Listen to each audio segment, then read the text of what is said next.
el hardware, y sobre el hardware instalábamos una pieza de software que recibía el nombre de sistema operativo, ¿no? Sobre el sistema operativo corrían aplicaciones y son los usuarios, yo digo así, los usuarios, que le piden servicio a las aplicaciones le piden servicios al sistema operativo y el sistema operativo sabe cómo gestionar el hardware, ¿no? Y por eso decíamos también que el sistema operativo, digamos, hacia arriba lo que brinda es facilidad de uso, ¿sí? Y una interfaz de programación, un API, System Calls, para que las aplicaciones le pidan servicios. Y por otro lado, es un administrador de los recursos que están por debajo, ¿no? Y habíamos dicho en su momento que esos recursos podrían ser la CPU. ¿Está bien? Y de hecho eso es lo que vimos al estudiar administración del procesador o administración de la CPU. Y como que al principio los sistemas operativos permitían correr aplicaciones una a continuación de la otra, en una modalidad estrictamente secuencial, ¿no? Y que como esto presentaba algunas dificultades o algunas desventajas con respecto al uso de recursos, se buscó alguna forma de utilizar mejor los recursos de procesamiento, entiéndase, utilizar mejor la CPU, para lo cual se utilizó, ahí dice, la multiprogramación, que es la capacidad que brinda en general el sistema operativo para que múltiples aplicaciones puedan estar corriendo en forma concurrente. Si yo tengo un solo procesador, esa simultaneidad, si se quiere, es de mentira. No es cierto que sean simultáneos, sino que ejecutan en forma concurrente. Ejecutan un tiempo una, otro tiempo otra aplicación. Yo como humano veo como que ejecutan a la vez, pero en realidad están compartiendo la única CPU que existe. Sin embargo, si en lugar de tener una única CPU, o un único core, o una única unidad que permita ejecutar instrucciones, tenemos más de una, entonces sí es posible tener simultaneidad, ¿no? Si tenemos en realidad en lugar de una CPU, dos o más CPUs, tenemos simultaneidad. En cuyo caso, esa multiprogramación pasa a ser multiprocesamiento. ¿Sí? Multiprocesamiento. Esto pretende ser una M, ahí está. Multiprocesamiento. Bueno, si tenemos ejecución estrictamente secuencial, se carga un proceso, ese proceso termina de ejecutar, y cuando termina, se carga el siguiente proceso a ejecutar. En un momento dado, no hay dos procesos que estén entre el principio y el fin de su ejecución. ¿Está bien? Recién cuando el primer proceso termina, el segundo puede comenzar. Y hasta tanto no termine el segundo, no podrá comenzar el tercero. ¿Sí? Entonces, uno de los recursos de hardware que decimos que administra el sistema es la CPU. Pero también, otro recurso súper importante que administra el sistema operativo es la memoria. Y la administración de memoria es fuertemente impactada por la forma en la cual realizamos el procesamiento. En el origen de los tiempos, digamos, con sistemas operativos que solamente permitían la ejecución secuencial de procesos, era como que la administración de memoria era bastante simple, ¿sí? De hecho, los distintos tipos de administración de memoria se suelen llamar esquemas de administración de memoria. Y el primer esquema de administración de memoria vinculado con la ejecución secuencial de procesos se denomina, es un esquema de administración de memoria simple. ¿Sí? Simple. Y le vamos a agregar otra palabra que es contigua. La asignación de memoria era simple y contigua. ¿Qué significa esto? Tenemos, si esta fuera la memoria principal, porque de esto es lo que estamos hablando, memoria principal, el sistema operativo se carga en alguna dirección, en algunas direcciones de memoria, ocupan espacio en memoria. Generalmente en las direcciones más bajas de memoria, ¿sí? Esto quiere representar que estas son las direcciones más bajas y estas las más altas, ¿no? Y el sistema operativo se carga por lo general en las direcciones más bajas de memoria. El sistema operativo no solo está conformado por código, sino también por estructuras de datos, donde él guarda sus propias variables, la tabla de procesos, por ejemplo, lo que mencionamos en los capítulos de administración del procesador, como los bloques de control de procesos, etcétera, etcétera, etcétera, ¿no? Y también lo que mencionamos al principio, que él guarda y administra lo que se llama el vector de interrupciones. Todo eso constituye conforma el espacio de direcciones que ocupa el sistema operativo en sí. Y el resto de la memoria, toda esta memoria, en un principio queda disponible. ¿Para qué? Para que a medida que yo quiera ejecutar programas, en una modalidad estrictamente secuencial, se asigne ese espacio de memoria al programa. Entonces, el programa se debe cargar a memoria. Supongamos que se carga y ocupa hasta acá, ¿sí? A ese programa se le asigna la memoria. Vamos a llamar P1 al primer programa o proceso que ponemos en ejecución, ¿sí? Se puede cargar directamente a partir de la dirección de memoria que ya no ocupa el sistema operativo, ¿sí? O en algún punto cercano del fin del sistema operativo para que ahí se cargue el programa. Como se corre de un programa por vez, aquí el esquema, la asignación de memoria es bastante sencilla.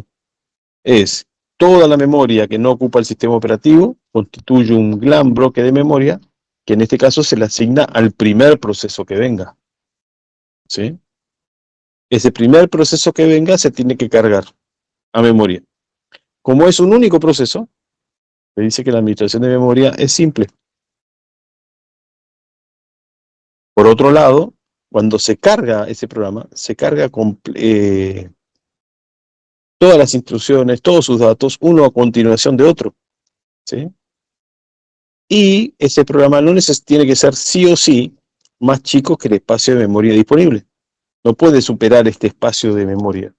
Si supongamos que este espacio que me queda libre, no ocupado por el sistema operativo, son, vamos a poner un número cualquiera, 100K, bueno, tengo una limitación. Este sistema de computación no puede ejecutar programas más grandes de 100K, porque con este esquema de administración de memoria, que es simple, y que exige que mi programa se cargue a memoria en forma completa, no puedo tener una parte del programa cargado y otra no, en principio. Y además, la carga se hace en forma contigua. ¿Qué quiere decir? Byte tras byte de este espacio va a estar ocupado por el proceso 1. Y por otro lado, cuando se asigna la memoria, por más que el proceso 1 ocupe una parte de estos 100K que estamos diciendo, supongamos 70K, estos 30K que quedan acá, en principio quedan libres, pero es como espacio que está asignado al proceso 1. ¿Ok? Porque se le asigna toda la memoria disponible a un proceso, por más que él ocupe menos de esa cantidad, de la cantidad disponible. ¿Ok? Entonces, este esquema de administración de memoria simple exige la carga completa del programa, y cuando se carga el programa a partir de un punto, se carga en forma contigua, toda a continuación una de otra. ¿Ok? Y el espacio libre no puede ser utilizado, ¿sí? Y si el programa es más grande que la memoria disponible, deja de ser un programa que pueda ejecutar en este sistema de computación. Tendría que reescribirlo, tendría que achicarlo, tendría que tratar de que entre sí o sí en el espacio de direcciones que no ocupa el sistema operativo, que está el espacio libre. ¿Está bien? Con la aparición de la multiprogramación, recuerda que hacíamos un grafiquito que queda bastante bien. Sí, este es el tiempo. Tenemos que en un momento dado ponemos a ejecutar al proceso 1, y cuando el proceso 1 hace una operación de entrada-salida, podría empezar a ejecutar el proceso 2. Cuando el proceso 2 hace una operación de entrada-salida, vamos a suponer que el proceso 1 sigue haciendo esa entrada-salida. ¿Sí? Si tengo dos procesos ejecutando, puede ejecutar otro proceso 3, comenzar su ejecución ahí, ¿no? A partir de este punto. ¿Ok? Y después, bueno, en algún momento, según el algoritmo de planificación, volver a ejecutar el 1, después el 2, después el 3, o quien corresponda. Eso ya dependerá del algoritmo de planificación. Ahora, para que un proceso pueda ejecutar, digamos, yo puedo tener mi programa escrito y digo, ya compilado, generado el ejecutable, y ese programa reside en disco. Pero ese programa no ejecuta hasta tanto, no se carga en memoria hasta tanto, no se le asigne un número que lo identifica como proceso. ¿Sí? Hasta tanto el programa no se transforma en proceso, no va a poder ejecutar. Y el programa en sí se transforma en proceso también al momento de cargarse a memoria. ¿Okay? Entonces, si voy en un momento dado como este, voy a tener el proceso 1 que está ejecutando, ahora está detenido, digamos, no está ejecutando porque solicitó la entrada o salida, pero más tarde va a seguir ejecutando. Está entre su principio y su fin. ¿Sí? Lo mismo para el proceso 2 que comenzó a ejecutar acá y en algún momento terminará. ¿Sí? Y lo mismo para el proceso 3, que ya comenzó pero todavía no terminó. Estos tres procesos para poder ejecutar deberían estar en memoria, porque un proceso no ejecuta estando en disco. Sí o sí tiene que estar cargado en memoria. Sí o sí tiene que estar cargado en la memoria principal. ¿Ok? Entonces, el esquema de administración simple y contiguo, este ya no nos sirve, porque acá estamos cargando un solo programa por vez. Y cuando este termina, se lo saca y se carga el siguiente.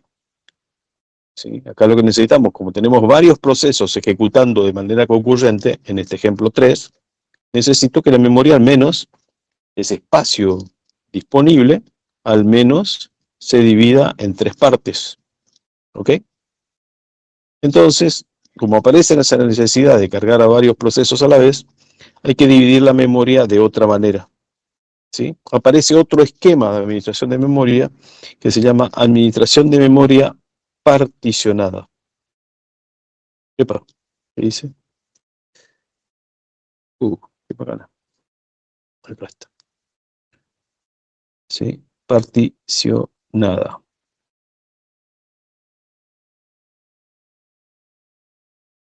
Esa administración de memoria particionada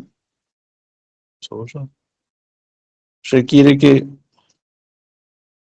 bien, la memoria va a estar como siempre, el sistema operativo va a estar cargado. Vamos a hacerlo más chico. Acá se carga el sistema operativo, por lo general en las direcciones más bajas de memoria, y el resto de la memoria tiene que ser dividida en, sí, se dice particionada. Entonces, supongamos que se divide en cuatro partes. En el gráfico que estoy haciendo yo, parece como si las cuatro partes fueran iguales. No necesariamente tienen que ser iguales, podrían ser de distinto tamaño. Entonces, en este tipo de sistemas, si yo tuviera que ejecutar tres procesos, los podría ejecutar, ¿sí? Cargando el proceso 1 a una partición, el proceso 2 a otra partición, el proceso 3 en otra partición. ¿Sí? Y ahora el scheduler del sistema operativo, el planificador de procesos, se encargará de darle el procesador al 1, al 2 o al 3 y así siguiendo, ¿no? Según la cantidad de particiones en las cuales se divida la memoria, en este caso tenemos 4 particiones, ese sería el máximo nivel de multiprogramación, ¿sí? No puedo tener más de 4 procesos en ejecución porque mi memoria está dividida en 4. Bueno, no sé qué pasó ahí.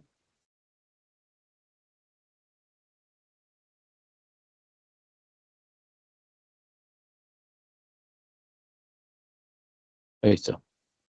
¿Ok?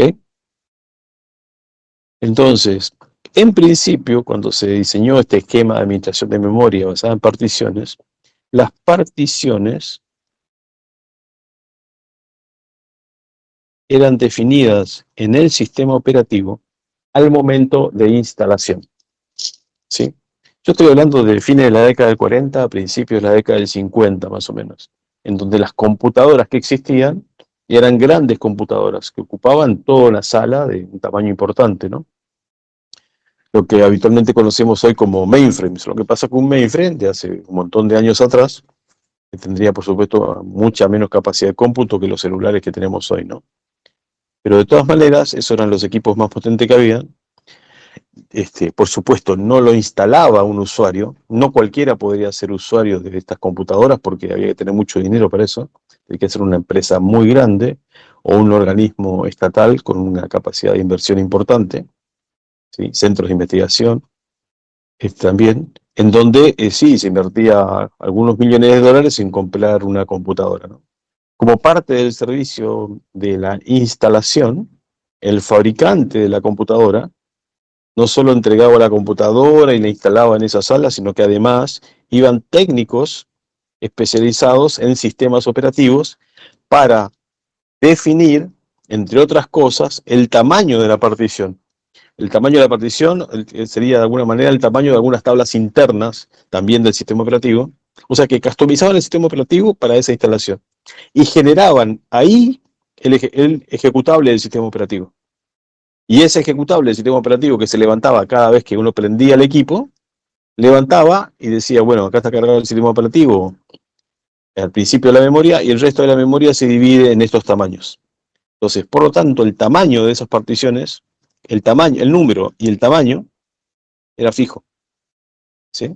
Por eso a este esquema de administración de memoria se le llamó administración de memoria particionada con particiones de tamaño fijo, ¿sí? Yo decía, acá aparece en el dibujo como que fueran el mismo tamaño, pero podrían ser tranquilamente de distinto tamaño, ¿sí? Por ejemplo, esta, Profe, sí. eso sería tipo las particiones cuando vos instalás, ponele el Windows o el Linux, que tenés paginación, recupero, ¿tiene algo que ver? No, yo creo que me estás hablando del disco. Claro, No, yo te estoy hablando de la memoria principal. claro, esto tendría que ser la RAM. Esta es la memoria RAM, exactamente, es la Claro, memoria claro. RAM. Al momento de bootear, el sistema operativo se carga. Y el sistema operativo habitualmente lo primero que hace es inicializar sus estructuras de datos internas, ¿sí? Entre esas estructuras de datos, más allá de la tabla de proceso el vector de interrupciones y un montón de cosas más, también tiene que inicializar seguramente alguna estructura que describe el estado de la memoria restante no usada por el sistema operativo. Y en esa estructura de datos interna que manejará el sistema operativo dirá, la partición 1 comienza en tal dirección de memoria y ocupa 20K.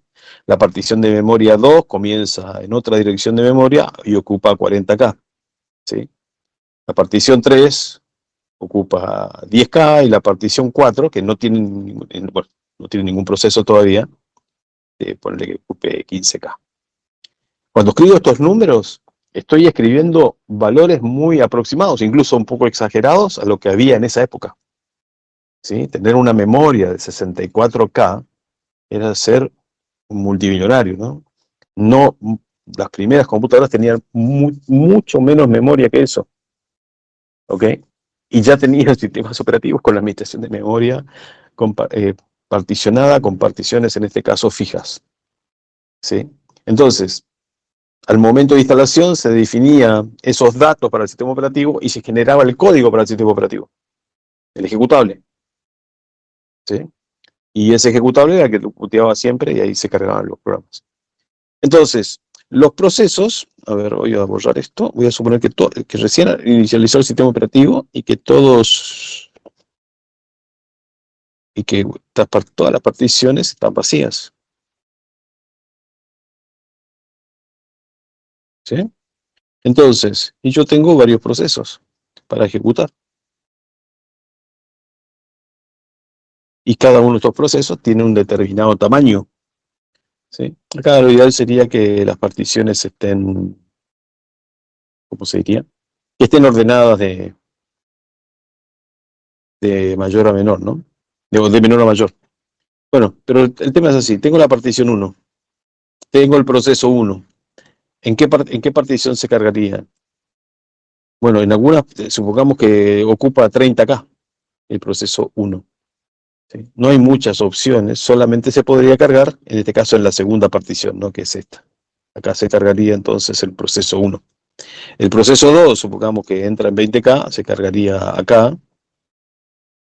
El proceso 3, si tuviera 8K, se cargaría acá. Y el proceso 4 necesariamente tiene que tener menos de 15K y se cargaría aquí. ¿Está bien? O sea, no todos los procesos se pueden cargar en una partición porque seguimos teniendo el requerimiento de que se cargue en forma completa. El proceso, la memoria del proceso, tiene que ser cargada en la partición en forma completa. Y además se carga en forma contigua. ¿Sí? La administración de memoria ya no es simple como antes, porque ahora está particionada. Es más compleja. ¿Sí? Y el sistema operativo es quien administra las particiones. Y al momento de cargar un proceso, decide en qué partición ubicarla. ¿Qué pasa si tengo un proceso 5? Bueno, vamos a hacer así más simple. Supongamos que el proceso 3 termina. Proceso 3 termina. Por lo tanto, hay un espacio de 10K que queda disponible. Y que entonces tenemos un proceso 5 que quiere comenzar, que quiere arrancar. Pero el proceso 5 ocupa 30K. ¿Sí? El proceso 5 solamente puede ejecutar en la segunda partición, ¿sí? Donde está todavía corriendo el proceso 1. Por lo tanto, tiene que quedar en espera. ¿Sí? Por más que tenemos la capacidad de tener hasta 4 procesos corriendo en forma concurrente, debido a la forma en la cual se administra la memoria, el proceso 5 no entra en memoria. ¿Ok? Entonces tiene que esperar. ¿Hay suficiente procesador como para el proceso 5? Sí. ¿Hay suficiente memoria? Bueno, veamos, no sé. Pero en principio no hay una partición de memoria disponible para el proceso 5. ¿Sí? Ahora, cuando se nos presenta la misma situación que se nos presentaba antes. Antes teníamos un esquema de administración de memoria en donde cuando se cargaba un proceso a esta única partición, se le asignaba toda la partición. Lo mismo sucede acá. Al cargarse el proceso 2, por ejemplo, en esa partición que tiene 20K, podría darse el caso que el proceso 2 no ocupe 20K, ¿sí? Sino que ocupe 16. ¿Está bien? Entonces, como ocupa 16, se cargó en esta primera partición, pero me sobran 4. Y quizás el proceso 1 que ocupa la partición que tiene 40 no ocupa los 40, sino que tiene 32 y sobran 8. Y 8 más 4 ya son 12, ¿se entiende? Tengo un espacio aquí en el donde está en la partición 1 donde está el proceso 2 y tengo otro espacio aquí donde está el proceso 1 en la partición 2 que está disponible, pero debido a que se asigna todo el espacio de la partición al proceso independientemente del tamaño del proceso, ese espacio no puede ser utilizado. ¿Se entiende? Una consulta, profe. Sí, Si los procesos deben ser cargados por completo, ¿no? O sea que si sobra memoria no pasa nada, pero si falta no se puede cargar. sí. ¿En base a qué asigna la cantidad de espacio que le otorga la partición? Se supone, viste que yo te decía que así como vienen los técnicos para hacer la instalación del hardware y vienen los técnicos que analizan en esa época, principio de la década del 50, ¿no? Ni yo había nacido. Esos técnicos analizaban, bueno, qué tamaño iban a tener los procesos, más o menos, y qué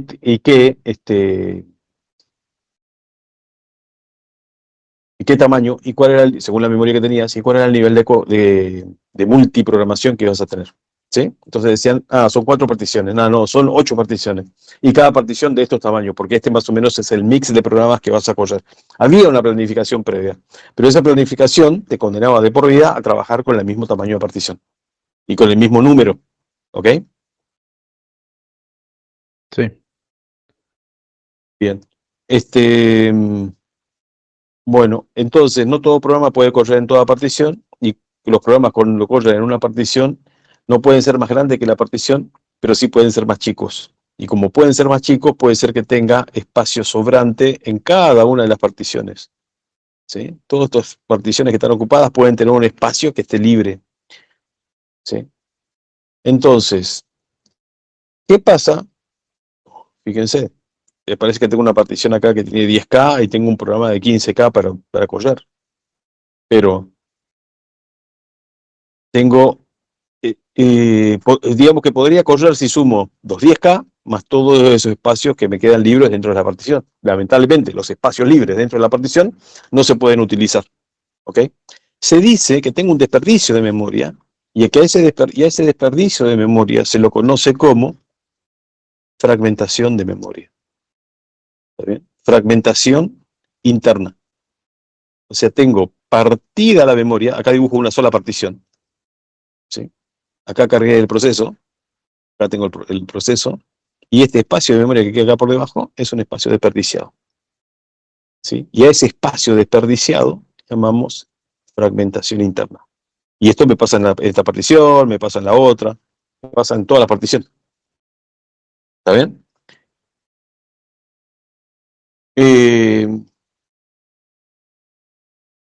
¿Ok?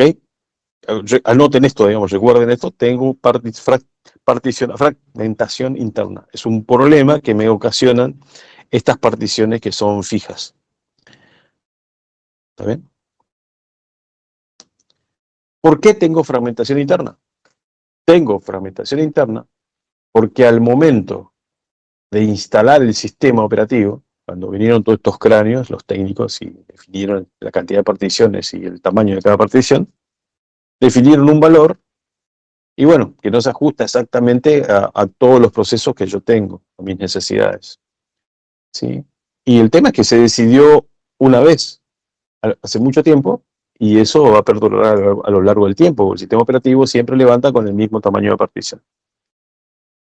¿Está bien? Entonces, la idea revolucionaria sería, ¿por qué en lugar de tomar la decisión al momento de instalación, no tomamos la decisión de crear una partición al momento de ejecución? Y volvemos a la idea inicial de que tenemos un espacio de memoria conformado por un área ocupada por el sistema operativo y todo el resto disponible para ser usado por los distintos procesos que tengan que ejecutar.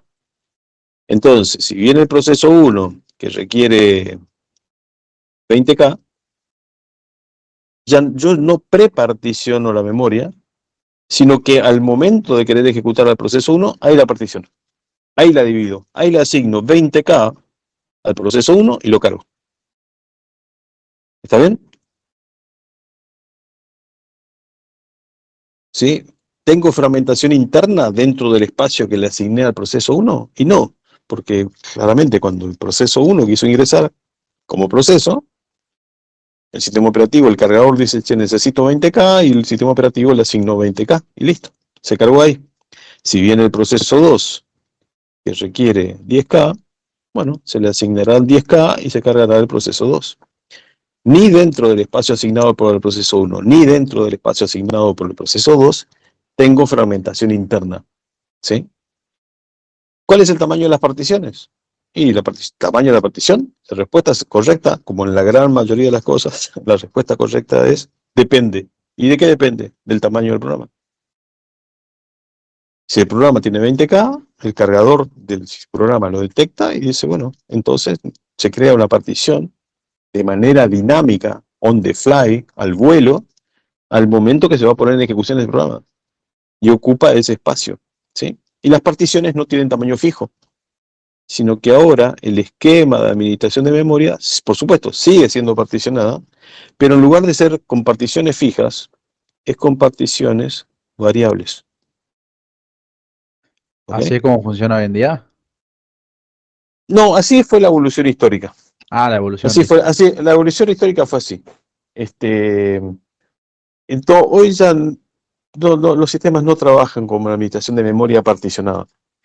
La pregunta que podría venir inmediatamente a continuación me dice, y profe, ¿para qué me enseña esto si esto es la prehistoria? Es que en algunos sistemas, que por ahí no son sistemas de computación avanzados, ¿sí? Se requiere tener las herramientas necesarias como para manejar la memoria de otra forma, ¿sí? Como por ejemplo los sistemas embebidos, ¿sí? Un sistema controlador en la computadora del auto, ¿sí? Por ahí no tiene tanta memoria como tiene tu PC, no tiene, no sé, los 16 GB que tiene de RAM que tiene tu notebook, ¿ok? Sino que tiene algunos pocos K. Y además no tiene la diversidad de procesos que vas a tener vos para correr, por ejemplo, en una PC, ni qué decirte en un servidor, ¿sí? Sino que tiene 5, 8, 10 procesos, que al final de cuentas no son más que procesos que censan cosas, y en base a lo que censan toman alguna acción después, ¿no? O sea, lo que quiero decir es no todos los sistemas son estrictamente computadoras como las que conocemos habitualmente, ¿no? Sino que existen un montón de otras computadoras de otro tipo, incluso computadoras que no tienen la forma de computadora. No sé si alguna vez le hice la consulta, porque a mí me lo hicieron una vez y no tenía respuesta, o mi respuesta era totalmente equivocada, porque dependía mucho del entorno en el cual uno se maneja. Me dijeron, ¿cuál es el procesador más vendido del mundo? Mejor dicho, la marca. Y no sé, debe ser Intel, dice uno, ¿no? ¿Por qué? Porque ve Intel por todos lados. Al menos en todas las PCs que nos rodean y muchísimos servidores, ¿sí?, que tienen ese procesador. Entonces la siguiente pregunta era, ¿y en qué porcentaje pensás que es Intel? Y qué sé yo, ¿80%? ¿90%? Algunos decían 99%. Ajá. Entonces después el quien daba la charla decía, ¿y si yo te digo que es menos del 1%? Y entonces uno se pone a pensar, pero no, es imposible. Claro, lo que uno se olvida es que no todos todos los procesadores, no todas estas CPU de las que estamos hablando, corren en computadoras, ¿está bien?, sino que corren en un montón de dispositivos. Corren en celulares, corren en lavarropas, ¿sí?, corren en tostadoras, corren dentro de un auto, una moto, ¿sí?, que tiene una computadora a bordo. Incluso un montón de controladores como el levantavidrios, el abrepuertas, lo que sea. ¿Sí? O sea, lo que quiero decir es, hay un montón de entornos que cuentan muchas veces con muy pocos recursos y que tienen que administrarse de una manera para lo cual conocer esta historia sirve. ¿Está bien? Porque uno puede decir, mira, podría usar particiones variables, por ejemplo, ¿no?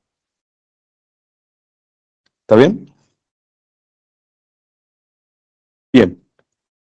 ¿Cómo seguiría esto? Después viene el programa 3, que supongamos que es más grande, que ocupa, proceso 3 ocupa unos 50K.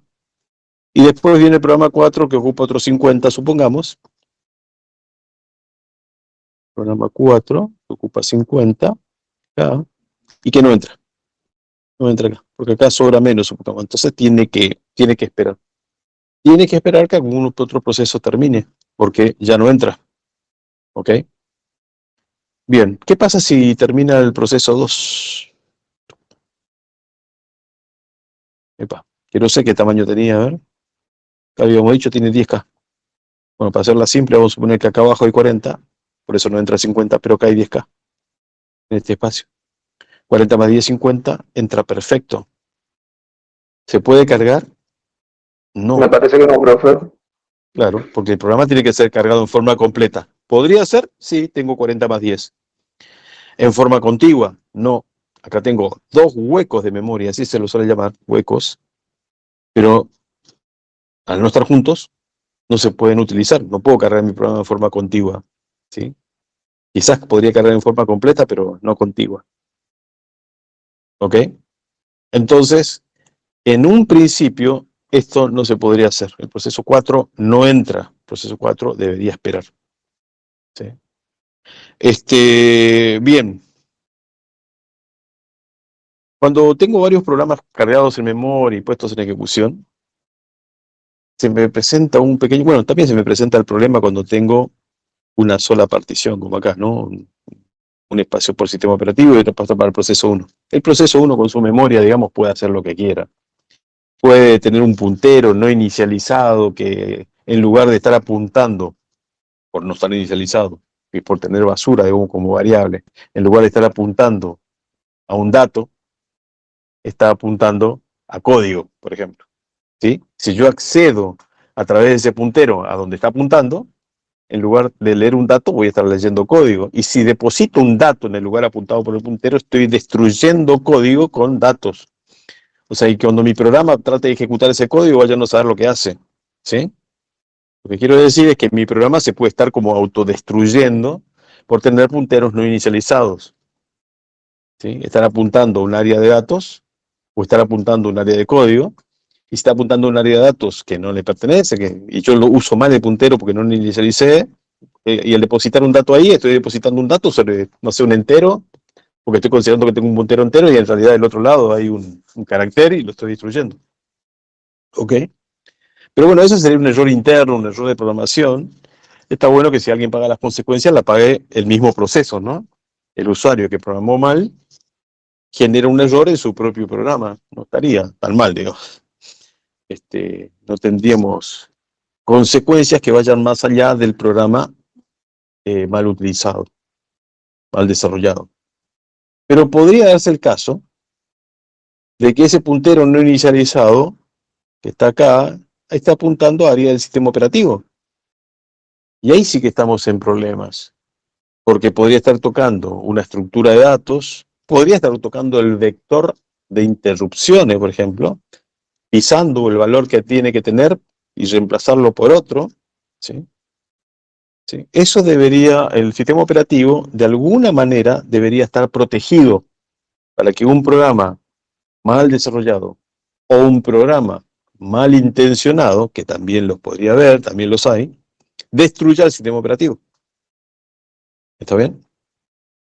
Entonces, en ese caso, tiene que haber acá, en este lugar, una especie de límite, un controlador, algo, ¿sí?, que impida que el proceso 1, mal desarrollado o mal intencionado, rompa el sistema operativo. Ese requerimiento en administración de memoria particionada, ya sea con particiones fijas, particiones variables, como quieran ver, tiene que extremarse, porque ahora el proceso 2, por ejemplo, que está acá, no debería poder destruir el sistema operativo. Pero sería bueno que tampoco destruya, acceda a datos del proceso 1 o del proceso 4 y los modifique sin que el proceso 1 o 4 se enteren. ¿Okay? Entonces es necesario tener algún tipo de ayuda de hardware que limite los accesos a memoria, ¿sí? Habitualmente, lo que se hizo en su momento fue agregarle al procesador dos registros. Un registro llamado registro base,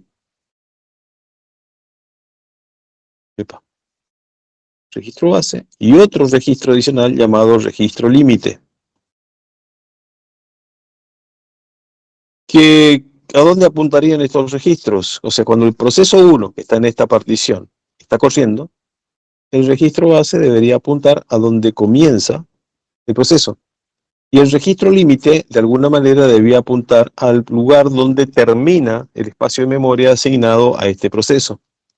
De tal manera que cada vez que el proceso 1 intenta acceder a memoria, por hardware, ¿sí?, se controla que la dirección de memoria a la cual acceda no esté por debajo de este registro que marca el inicio, digamos, del proceso, que llamamos acá registro base, y no supere a este otro registro que llamamos registro límite. La interpretación de esos registros, según la arquitectura de hardware del momento, de esos momentos, tenía distintos sentidos, ¿no? Algunos decía, bueno, acá si el registro base tiene el valor 100, listo, toda referencia a memoria menor a 100 generaba un error de acceso ilegal a memoria, por lo tanto una interrupción, por lo tanto tomaba control del sistema operativo.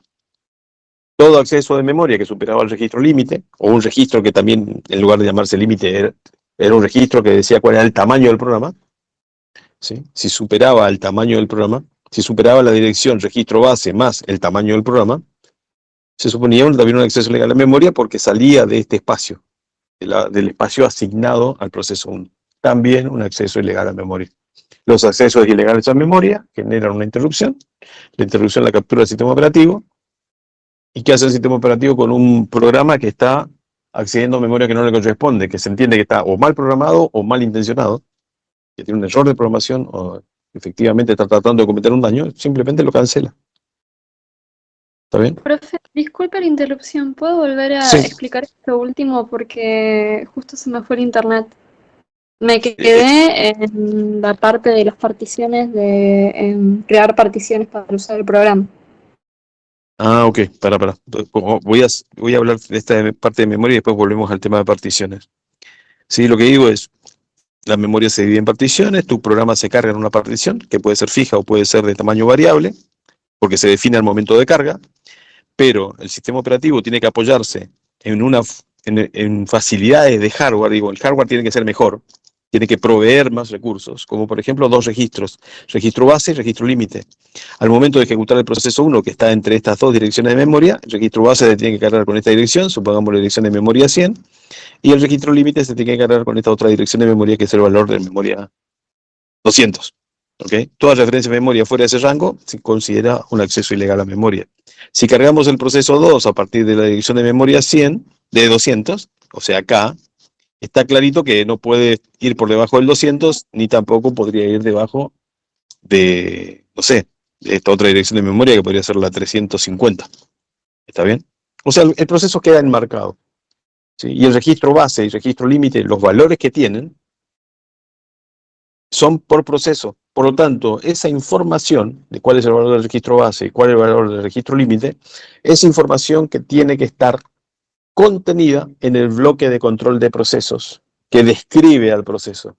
Eso también forma parte de su contexto de ejecución, ¿sí? Si se le quita al procesador 1 el procesador y se le asigna al procesador 2, hay que hacer un cambio de contexto. Y los valores del registro base y registro límite tienen que ser distintos para ahora estar enmarcando, si se quiere, al proceso 2, ya no estableciendo los límites del proceso 1. ¿Ok? Otra modificación que también se hizo es hacer que los compiladores, al generar código, consideren que mi programa ejecuta en la dirección de memorias, a partir de la dirección de memoria 0. Mi programa cree que se cargó en la dirección de memoria 0. Entonces la dirección de memoria 0 tendría una instrucción, en la dirección de memoria 1, 2, 3, 4, no sé, la que sea, otras instrucciones, en otras direcciones de memoria, datos, lo que sea. Pero lo que quiero decir es que mi programa cree que está cargado a partir de la dirección de memoria 0. Pero no está cargado a partir de la dirección de memoria 0, porque en general a partir de la dirección de memoria 0 está cargado el sistema operativo. Entonces, otra vez, si digo, tengo el sistema operativo acá y mi programa se carga acá, a partir de la dirección de memoria 100, este sería el valor del registro base. 100. ¿Sí? 100. Y si mi programa cree que está en la dirección de memoria 0 y dice, por ejemplo, mover a lo que llamamos la variable A, o no, mejor vamos así. O tiene una instrucción en algún lugar que dice continuar la ejecución en la dirección de memoria 200, este 200 se tendría que interpretar como relativo al inicio del programa. O sea que si la dirección de memoria donde se cargó el programa es 100, al momento de acceder a la memoria, ¿sí?, de cambiar el registro de próxima instrucción por el valor 200, ¿sí?, al momento de acceder a la memoria para buscar la instrucción que está ahí, debería sumar el valor del registro base más la dirección a la cual se quiere acceder. ¿Se entiende? El registro base actuaría justamente como una base que se suma a cada referencia a memoria. Si mi programa dice quiero acceder a la dirección de memoria 100, dice 10, perdón, tengo que acceder, entonces dice el registro base 100, 100 más 10, 110, accedemos a la dirección de memoria 110. Si mi programa dice quiero acceder a la dirección de memoria, no sé, a buscar un dato 15, pero mi programa comienza en la dirección 100, es 115. ¿Ok? Esa suma del registro base más la dirección a la cual quiere acceder mi programa, se hace en forma dinámica, se hace en todo momento, se hace en toda referencia a memoria. ¿Okay? Por eso a veces también... Bueno, entonces mi programa puede correr en cualquier lugar de memoria, porque todos los programas, tanto el proceso 1 como el proceso 2 o todos los demás, creen que están cargados en la dirección de memoria 0. Cuando en realidad van a estar cargados en otra dirección de memoria, porque particularmente la dirección de memoria 0 es prácticamente el punto de carga del sistema operativo. ¿Ok? Bien. Bueno, volvamos al problema que teníamos acá. Tenemos una Perfecto. administración de memoria. Sí. No, que se entendió, gracias, profe. Ah, perfecto. Entonces, volvemos al problema ¿no? Tenemos el sistema operativo cargado en direcciones más bajas, después programas que quieren ejecutar, o sea, procesos. Estos procesos se fueron cargando en memoria a medida que se fueron necesitando, se le asignó una partición del tamaño que tenía el proceso, o sea, una partición para el proceso 1 de 20K, una partición de 10K para el proceso 2, una partición 3 de 50K para el proceso 3. Se supone que tenemos una partición libre que tiene 40K, que no lo ocupa nadie, y tenemos otro espacio de memoria que tiene 10K, que está libre porque el proceso 2 terminó, y tenemos al proceso 4 que quiere ejecutar. ¿Sí? ¿Y tenemos memoria suficiente? Sí. ¿Se puede utilizar? No.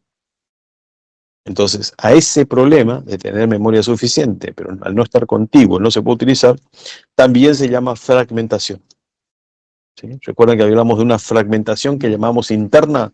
Bueno, dentro de las particiones no tenemos fragmentación, o sea, no tengo fragmentación interna. La fragmentación de memoria que tengo en este caso es externa a la partición. Bueno, imaginen su nombre, fragmentación externa. Fragmentación externa es ese espacio sobrante fuera de toda partición que me permitiría por ahí la ejecución de otros procesos, pero no se pueden ejecutar esos otros procesos porque no se le puede asignar la memoria en forma contigua. ¿Sí? Y no está en un solo bloque, sería, ¿no? Hay dos huecos que no están juntos. Muy bien. ¿Cómo se puede solucionar esto? ¿Cuál sería la evolución para solucionar este problema? Bueno, si todos los procesos... Sí.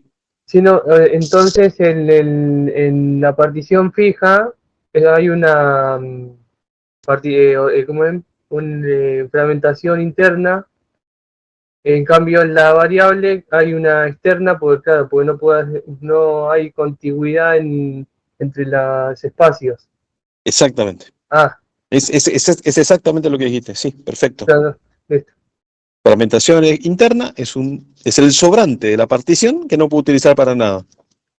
Fragmentación externa es huecos o espacios libres, los espacios libres se los suele llamar huecos, de memoria que por no estar contiguos no me permite que yo cargue más programas. Ahora, si el programa que viene no es un programa con 50K, sino es un programa de 10K o de 20K, lo podré cargar en una partición o en otra. ¿Está bien? Claro. Bien. Bueno, entonces voy a hacer lo siguiente. Voy a seguir usando este gráfico. Voy a borrar para darme espacio acá. Y le voy a agregar, podría agregar acá. Voy a borrar también esto. Bueno, esta tiene que, sí, decía 40K. Bueno, supongamos que viene un proceso 4, 5 o el número que quieran, N, que requiere 5K. ¿Dónde se puede cargar?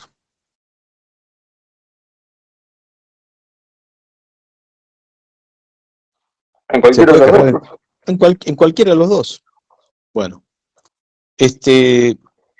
habitualmente el sistema operativo tiene en su memoria, una estructura de datos que describe cómo están distribuidas las particiones y qué espacios de memoria están ocupados y qué espacios de memoria están libres. Se entiende que el sistema operativo tiene que tener eso, ¿no? Él tiene que saber, a partir de la edición de memoria 200 o 2000, tengo 10K disponibles. A partir de la memoria 58.000, tengo 40K disponibles. Y después tengo espacios ocupados por estos procesos.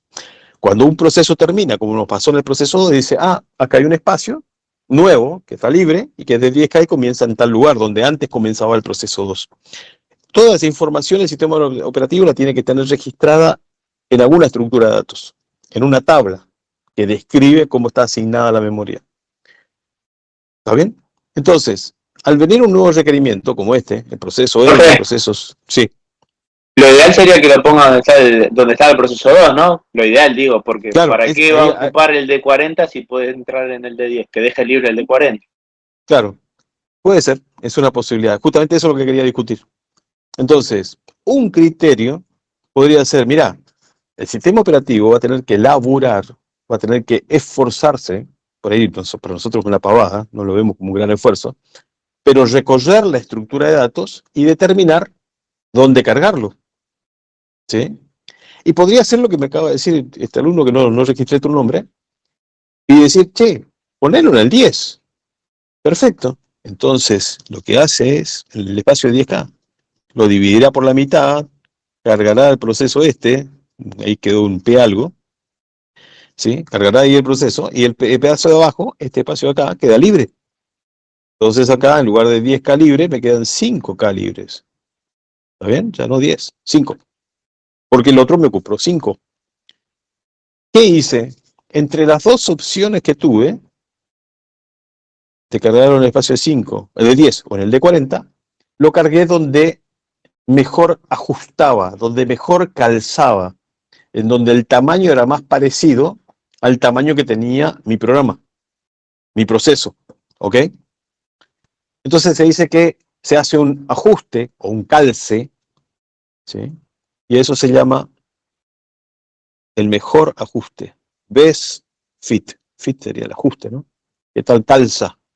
Calzó el mejor calce. Ahí entró bastante bien, ¿sí? Y sobró poquito. Sobraron 5K. ¿Ok? Ese es un criterio. Al momento de asignarle un espacio, un hueco, seleccionar el mejor hueco. El hueco que sea, por supuesto, igual o mayor, pero no mucho mayor. Igual o mayor en tamaño, ¿no? Al espacio requerido. Y eso se llama best fit. El algoritmo de asignación de memoria tiene que implementar este criterio, el criterio del mejor ajuste, del best fit. Quien programe a nivel del sistema operativo esa rutina de asignación de memoria tiene que tener en mente esto. Tiene que recorrer las estructuras de datos, enterarse todos los huecos que están libres, decir en qué huecos entra y en qué no, y en aquellos huecos donde entra, seleccionar aquel en donde ajusta mejor, donde mejor calza. ¿Sí? Ese es un criterio. Profe, Sí. ahí entonces quedaría 5K libre, si se forma una quinta partición o queda una partición ahí a la... No, a la- perfecto, ahí tendríamos una nueva partición para este proceso N, y no sé cómo escribirlo ahí, N, ¿sí? Y me quedaría otro hueco, el hueco que era de 10K, ahora se transformó en un hueco de 5K. Ok, no, porque calculaba que el máximo eran 4 particiones. Ah, no, acá estamos hablando de particiones variables. Particiones variables en número y en tamaño. Porque no tengo predefinido un tamaño de partición. A medida que se carga el proceso, se define la partición. Una pregunta, profe. Sí. Bueno, usted acaba de mencionar el best fit, donde una partición de 10K se divide en dos, ocupando una de 5 y quedando una 5 libre. Se supone que si termina el proceso 3, se juntarían dos particiones en este caso y pasaría a tener... El tamaño de la 3 más ese 5K. El nuevo tamaño Eso. sería un... Suponte que el proceso 3 tenga 20, serían 20 más 5. Pasaríamos a tener ahora un hueco de 25K. Sí, pero fíjate que abajo hay 40 libre. Sí. O sea que el sistema operativo tendría que ser más inteligente todavía y decir, che, se liberó arriba y está libre abajo.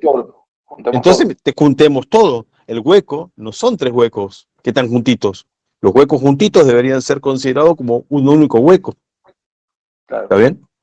Clarísimo. Bueno, eso también debe hacer el esquema, el administrador de memoria. El módulo que administra la memoria no solo tiene que saber cómo asignar la memoria a los procesos, con un criterio de ajuste, como en este caso el best fit, sino además, a medida que termina, tiene que saber cómo reconvertir esas particiones que dejaron de estar ocupadas en huecos. Y si tienen huecos adyacentes, no considerar como que hay 2 huecos, sino que hay uno solo. ¿Está? Si termina el proceso 3, debería juntar el hueco de arriba con el hueco de abajo, más el hueco que deja el proceso 3. Bien, sigamos con el ejemplo. Supongamos, bueno, ¿qué contra podría tener el best fit? ¿Sí? Vamos a exagerar y vamos a suponer que el proceso N, supongamos que en lugar de tener 8K, 5K tenía 8. Por lo tanto, en lugar de sobrarme 5, me terminaron sobrando 2. ¿Sí? 2K. Ya no 10, sino 2. Bueno, entonces alguien me podría decir, y también con cierto criterio, me dice, le asignamos un espacio en donde ahora lo que queda no le va a servir a nadie. ¿Qué programa ocupa 2K? Ninguno. ¿Ok? Entonces, con ese criterio, todas aquellas particiones donde mejor ajusta, le queda un sobrante, y ese sobrante, como es tan chiquito, no sirve para ningún otro proceso. ¿sí? ¿Por qué no inventamos otro criterio? ¿Sí? Y el otro criterio sería, en lugar de ponerlo en donde mejor ajusta, ponelo en donde peor ajusta, worst fit. Worst fit es peor, el peor ajuste. Entonces, si el criterio es ese, en lugar de poner el proceso N acá,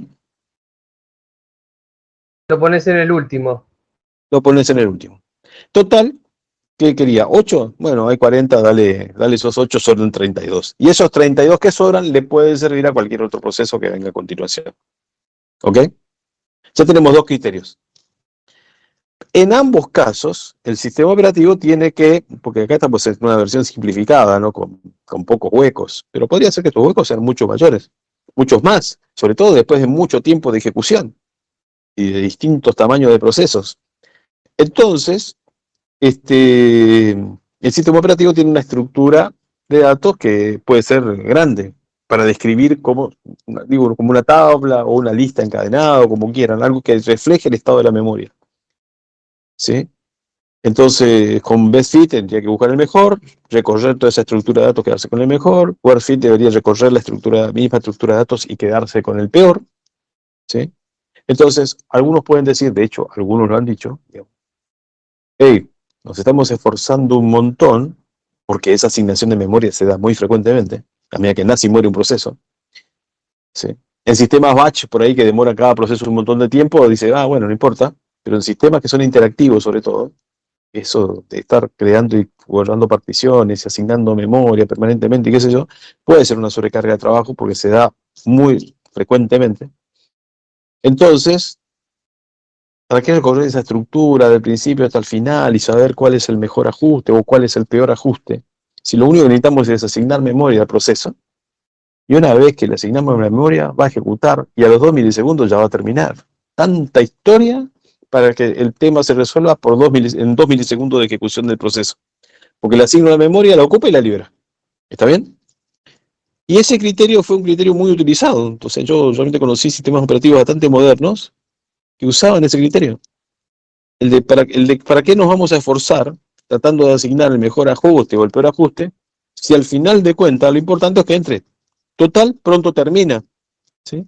Entonces, a ese tipo de ajuste se le llama el first fit. Dice, bueno, el proceso viene, quiere entrar, a ver cuál es el primer lugar que tengo disponible. El de 10K. Listo, dale 8K que necesita y se acabó. Entonces, ¿cuántos milisegundos el programa termina? Y esos 2K que quedaron libres, estos 8K nuevos que quedaron libres, fueron asignados, volvieron a quedar libres y otra vez tengo 10K disponibles. ¿Se entiende? First fit. La idea es que el sistema operativo quizás no responda con la mejor opción, pero sí que responda rápido. ¿Sí? Y que responda rápido porque los procesos por ahí van a ejecutar poco tiempo. ¿Sí? ¿Para qué tanto esfuerzo y seleccionar el mejor lugar si solamente se va a quedar un rato, ¿no? ¿Ok? Bueno, esos son los 3 criterios posibles para el ajuste. No hay ninguno mejor que otro. Hay sí distintas selecciones para considerar. El best, porque es donde menos sobraría. El worst es porque me quedaría más espacio disponible para otros procesos. Y el first fit que dice, mira, yo tengo que asignarle espacio y listo. Total, en poco tiempo y casi inmediatamente el proceso termina y necesito de nuevo asignar memoria a otros procesos, ¿no? O sea, ¿para qué gastarse tanto en algoritmos que buscan el mayor o el menor lugar? Si al final lo único que necesito es que ejecute y se acabó. ¿Está bien? Se entiende. Perdón, entonces el tipo de uso de la computadora es el que determinaría más o menos cuál sería Totalmente. para las embebidas,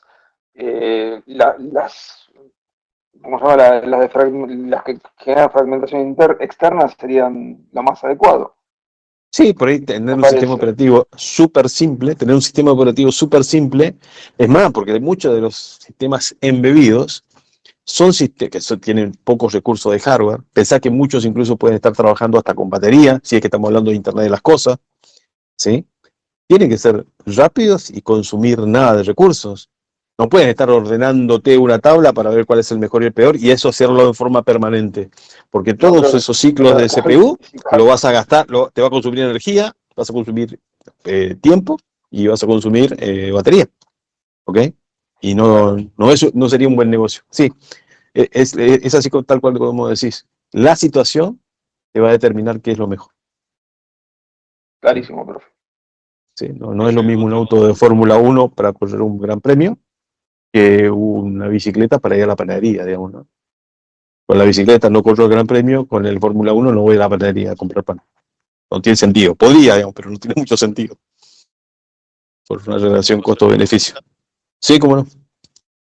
¿Esto tiene que ver con los computadores RISC y CISC? No tiene que ver con No. eso. No, Bueno. a lo largo de la historia, lo que sucedió, vamos a mencionar un poquito lo de RISC y CISC para que quede claro, ¿no? A lo largo de la historia, lo que fue sucediendo fue que los fabricantes de procesadores, los fabricantes de CPU, le agregaron cada vez más capacidades a la CPU. O sea, lo que llamamos el set de instrucciones, las instrucciones que pueden ejecutar, fueron siendo cada vez mayor en número. O sea, suma, resta, multiplica, divide, no sé, compara, suma, no sé, tenés la operación de suma si fuera tipo assembler, digamos, suma, por ejemplo, así. Una suma, ¿cómo sería? Por ejemplo, una vieja arquitectura. Vamos a hacerlo así. Una suma podría implementarse de esta forma, con una instrucción de este tipo. Cargar al registro R1 el valor de la variable A. Cargar el valor al registro R2 el valor de la variable B. ¿Sí? Sumar el contenido del registro 1 con el contenido del registro 2 y dejarlo en el registro 1. Y después hacer un stort y lo que está en el registro 1, bajarlo a la dirección de memoria C. ¿Está bien? Ya sumaste. ¿Se entiende? Un hardware puede resolver esto así. Al principio era así. Después dijeron, che, vamos a crear otra instrucción que se llame add, que reciba 2 operandos y el resultado lo deje en un registro directamente. ¿Sí? Y que después el contenido del registro, en un registro acumulador, ponele, que después del contenido de ese registro se almacene, el registro AC, registro acumulador, se almacene en la dirección de memoria C. Y ahí también tenemos una suma. Esta instrucción es más compleja que las otras instrucciones, porque esta hace referencia a 2 lugares de memoria. ¿Sí? Todas estas otras instrucciones de acá hacen referencia a un lugar de memoria y un registro que está dentro de la CPU, creo. ¿Ok? Esta suma 2 registros. Esta suma, digamos, no accede a memoria. Suma 2 registros del procesador. Y esta última sí accede a memoria. Esta ya es una instrucción un poquito más compleja, más avanzada. ¿Ok? Bueno, ¿qué pasa si seguimos mirando y los diseñadores y el procesador dicen, che, como estamos miniaturizando todo, nos queda espacio en la unidad de control para agregar más instrucciones? Dale, créate la instrucción esta. Agrega add A, B, C.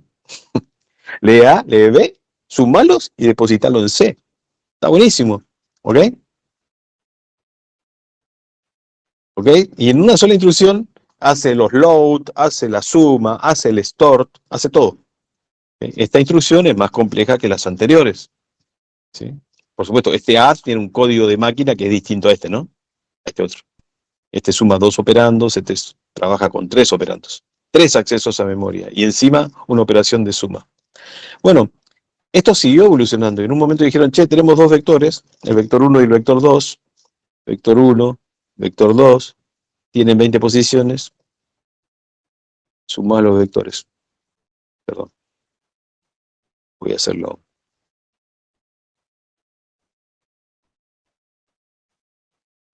Así.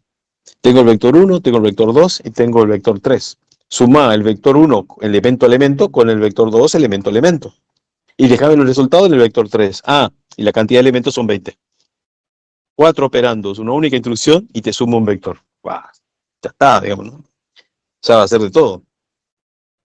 Imagínate si tuvieras que programar la suma de un vector, de 2 vectores, para dejarlo en un tercero, en un lenguaje como C, o en un lenguaje como Java, o lo que sea. Tendrías que escribir varias líneas, implementarías un ciclo o algo así. a nivel assembler, en esta máquina, esta última que tiene esta instrucción, se traduciría en una sola instrucción de máquina. Esto ha pasado. Esto ha pasado en el sentido de que mucho hardware fue evolucionando de esta forma y cada vez el procesador tenía más instrucciones. Comenzó con no sé cuántas, siguió con 80, siguió con 120, siguió con 200 instrucciones, con 300 instrucciones. ¿Sí? Entonces se decía que teníamos una computadora con un set de instrucciones, instruction set, complejo. ¿Sí? Complex Instruction Set of Computer.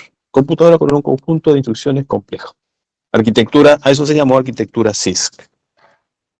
En la década del 70, ¿sí?, algunos investigadores, creo que de la Universidad de Berkeley, California, que es una de las universidades emblemáticas en computación, por supuesto, tipos vinculados a la computación, pero mucho a la electrónica, empezaron a suponer que podían simplificar el hardware si simplificaban la cantidad de instrucciones. Y, mediante algunas otras técnicas, permitir que cada instrucción ejecute muchísimo más rápido. Entonces, la idea fue que el conjunto de instrucciones, ¿sí?, que la computadora tenga un conjunto, un set de instrucciones reducido. Reducido significa, veníamos de 300 y pico, bajarlo a 40. Y a nivel experimental comenzaron con estos números. 40 instrucciones nada más.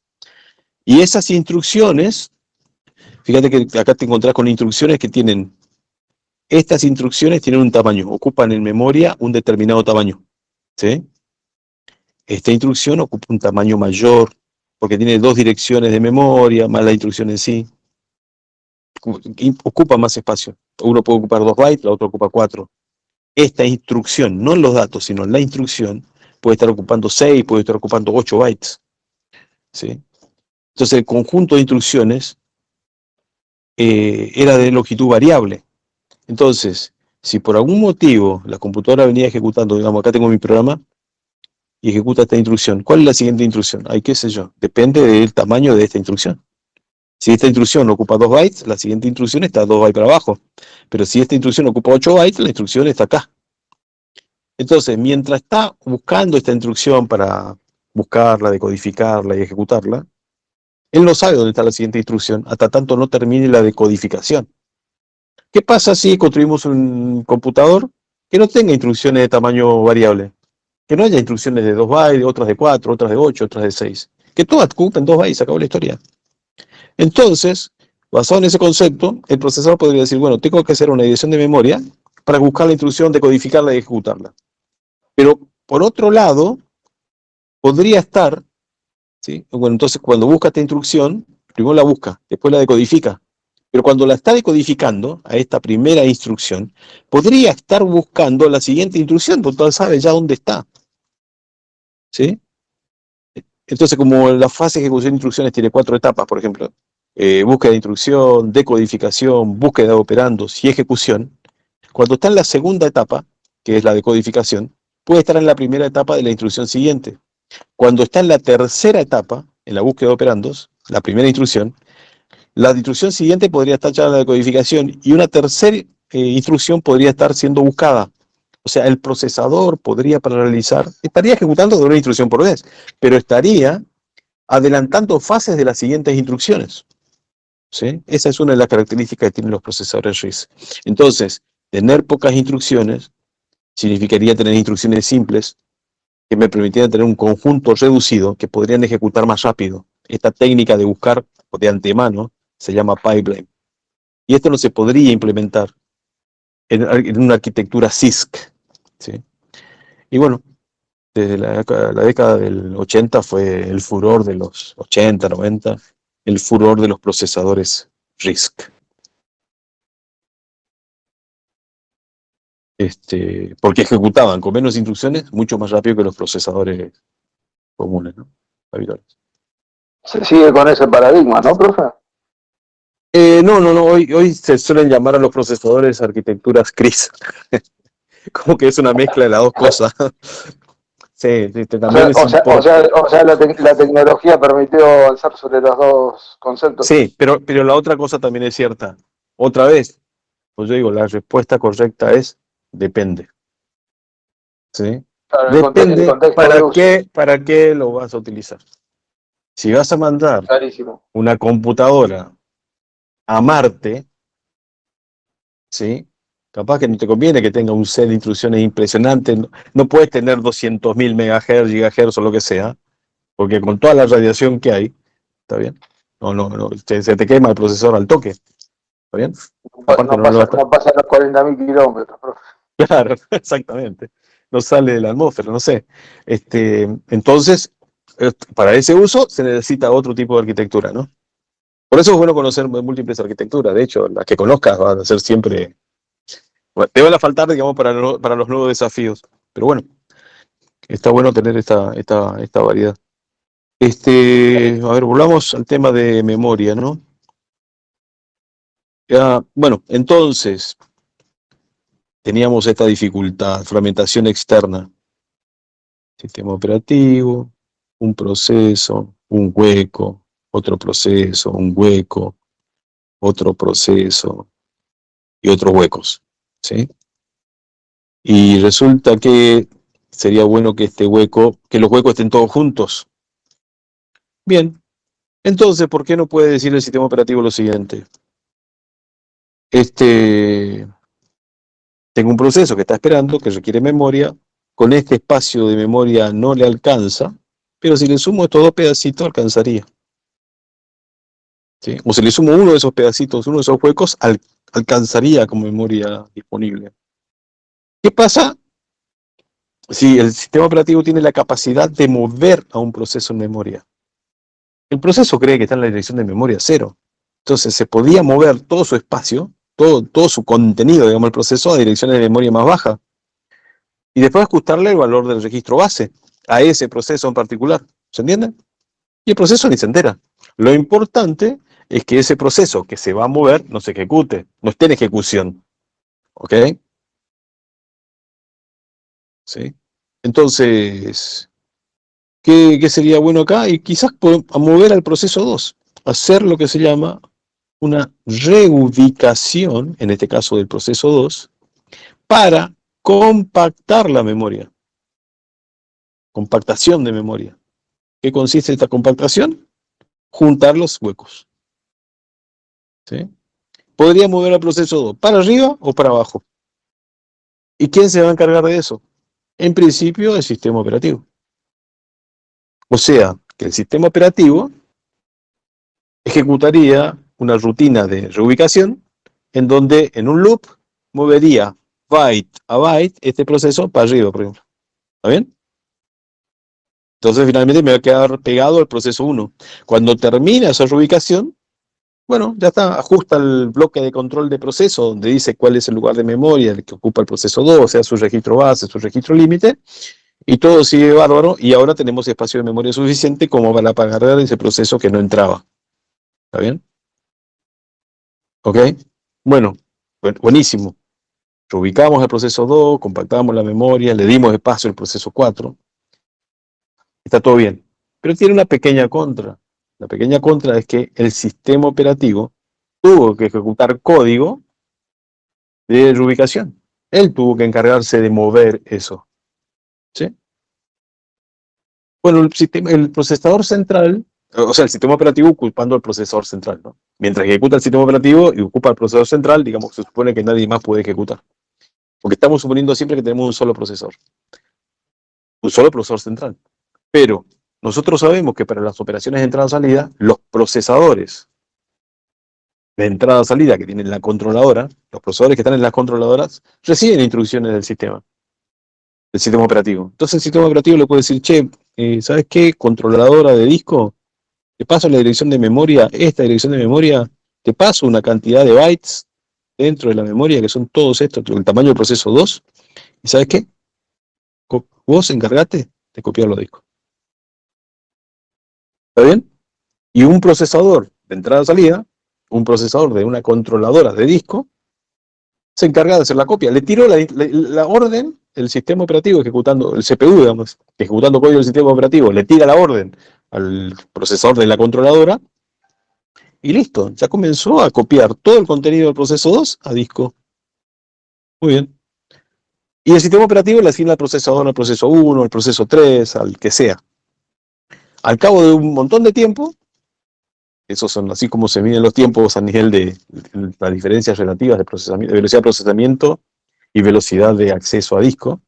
Después de mucho tiempo, cuando escribió todo el proceso 2 a disco, se genera una interrupción, por fin de entrada-salida, toma control del sistema operativo, y como el sistema operativo sabe que le pidió eso, de sacar al proceso 2 a disco, le dice, bueno, ahora copiámelo, pero poneme a partir de esta dirección de memoria. Acá, bien pegadito al proceso 1. Le tira la orden y se desentiende. Entonces ahora la controladora hace la operación de entrada-salida inversa, lee el dato y lo carga en el lugar de memoria que corresponde. Cuando termina, genera una interrupción. Toma control del sistema operativo y dice, bueno, la reubicación del proceso 2 ya está, ahora voy a ajustar estos punteros o estos valores de registro base, registro límite, y ya está. ¿Está bien? Mientras está reubicando el proceso 2, la controladora, el sistema operativo puede decir, che, el proceso 1 ejecuta. Se le termina el quantum al proceso 1 y dice, ahora proceso 3 ejecuta. ¿Sí? Lo que no puede decir es proceso 2 ejecuta, porque el proceso 2 está siendo reubicado. ¿Está? Y la operación de reubicación deja de ser costosa a nivel de recursos de procesador central, a nivel de ocuparle tiempo al sistema operativo. ¿Ok? Sino que la reubicación se la hace un controlador de entrada-salida. El primer esquema de administración de memoria es este simple, ¿no? El programa se separa en forma completa y contigua. El segundo esquema de memoria que vimos fue de particiones, memoria particionada, y hablamos básicamente de dos esquemas de memoria. Una es de particiones fijas y la otra es la de particiones variables, ¿no? En las particiones fijas encontramos que teníamos un problema de desperdicio de memoria dentro de la partición, entonces a eso llamamos fragmentación interna, ¿no? Y en las particiones variables encontramos el problema de que a veces nos sobra espacio fuera de las particiones, porque en las particiones en realidad no sobra espacio, porque las particiones están perfectamente ajustadas al tamaño del proceso. Entonces, la fragmentación que tenemos es una fragmentación externa. Cuando vemos la asignación de particiones con particiones variables, vemos que la memoria, no sé dónde dibujarlo, lo podría dibujar acá, la memoria, más allá de tener el sistema operativo, tiene distintas particiones que se van ocupando, se van quedando libres, etc. Entonces algunas son huecos y otros no. Y tenemos el tema de aquellos lugares en donde podemos cargar nuevos programas, ¿cuál asignamos? Entonces se nos presenta el problema de el fit o el ajuste. Y tenemos varias opciones, ¿no? Como decíamos, el mejor ajuste o lo que llamamos best fit, el peor ajuste o lo que llamamos worst fit, o el primer ajuste directamente, que suele ser el preferido, ¿sí? Que es el first fit, porque de esa manera el sistema operativo no pierde mucho tiempo en optimizar la asignación, pero sí optimiza el consumo del procesador y el consumo de tiempo, ¿sí? Entonces, como yo les decía, en ese sentido, a lo largo de la historia se demostró de que el primer ajuste suele ser el mejor método, pero siempre depende del problema que uno tenga, que esté enfrentando. Y otro tema más acá, que bueno, que cuando tenemos esa fragmentación externa, la solución sería la reubicación de programas, de procesos, o también llamada compactación de memoria. Y que la primera solución de esa compactación de memoria era que trabaje el sistema operativo, por supuesto, ejecutando instrucciones del sistema operativo, la CPU principal, ¿sí? La segunda opción es que no trabaje el sistema operativo ejecutando instrucciones, sino que él descargue la tarea, él sí le pida a los procesadores de entrada-salida que se encarguen de hacer esa operación de movimiento con una operación de salida y una operación de entrada. ¿Sí? Y el sistema operativo después se encarga de ajustar todo aquello vinculado con el uso de memoria de cada proceso. ¿Está? Bien.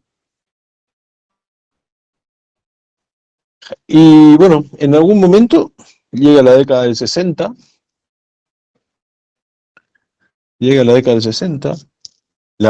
el centro de cómputos de alguna manera dejó de ser el procesamiento batch, quedó como una alternativa, pero apareció la posibilidad de la computación interactiva, o sea, terminales puestas en los escritorios de los usuarios. Ahora a partir de ahí empezamos a tener usuarios conectados al sistema de computación, con terminales bobas en su escritorio. Por lo tanto, al ser la terminal boba es sin capacidad de procesamiento y conectado al procesador central y ejecutando todas las tareas en ese mismo equipo.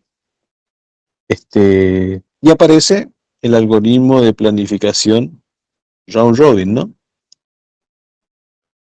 En donde la idea es asignar un quantum Q, no sé, vamos a suponer 10 milisegundos, a cada proceso y que cada proceso ejecute ese tiempo. Si ejecuta o pretende ejecutar más de ese tiempo, se genera una interrupción, toma control del sistema operativo y le asigna al procesador el siguiente proceso. Así todos tienen una rebanada o una tajada de tiempo para todos por igual, ¿no? Bien, ¿qué pasa si estamos trabajando en un sistema interactivo? En un sistema que es interactivo, como cualquier sistema que corre, cualquier programa que corre en un sistema interactivo, cualquier proceso, claro, tiene ráfagas de CPU y ráfagas de entrada-salida. Entre esas ráfagas de entrada-salida, ¿sí?, está la operación de entrada-salida por ahí más importante que tienen los sistemas interactivos, que es que el usuario ingrese algo por teclado, ¿sí?, la lectura de los datos que va a tipear el usuario, porque está interactuando con el usuario. O sea que el proceso en realidad es seleccionado para ejecutar, ejecuta, solicita una entrada-salida por teclado, se va a dormir, queda en waiting, el usuario ingresa el dato, entonces la operación de entrada-salida termina, ¿sí?, y pasa a ready, y de ready pasa de nuevo a ejecución. Pero en esos sistemas, la mayor parte del tiempo, los procesos se la pasan en el estado waiting, ¿sí?, esperando que termine una operación de entrada-salida en teclado, que la entrada-salida en teclado es muchísimo más lenta, terriblemente más lenta que la entrada-salida en un disco, ¿sí? Así que, como decíamos, en un momento dado puede ser que prácticamente, no sé, tengo 100 usuarios conectados y en los próximos 40, 50 milisegundos, quizás 99 de esos procesos estén esperando que el usuario ingrese un dato. Y hay un solo proceso en ejecución que por ahí hasta solicita la entrada o salida después. ¿Qué quiere decir? Me puede quedar el procesador ocioso porque todos los procesos interactivos están esperando que termine una operación de entrada o salida en el teclado. ¿Y qué pasa ahí?